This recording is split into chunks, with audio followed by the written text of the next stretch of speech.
Family কার্ডে থাকবে না রাজনৈতিক প্রভাব, পার্বত্যমন্ত্রী।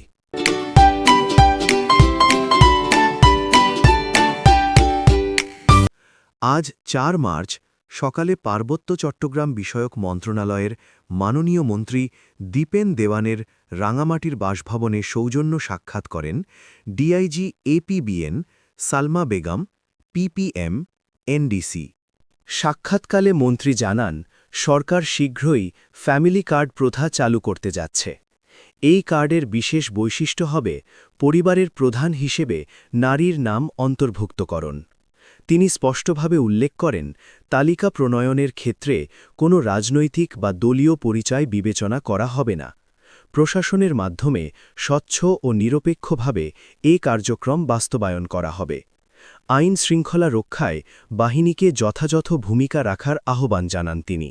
মন্ত্রী আরও বলেন, আইন সবার জন্য সমান এবং বর্তমান সময়ে পাহাড়ি নারীরা আর পিছিয়ে নেই।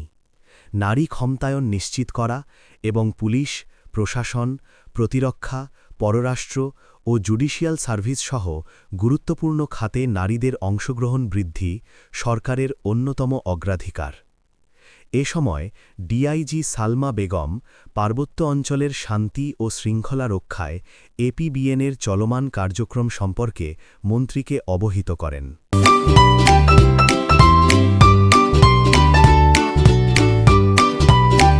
আহমেদ রুস্তম রায়হান, নির্বাহী সম্পাদক, সাপ্তাহিক পার্বত্য কণ্ঠ।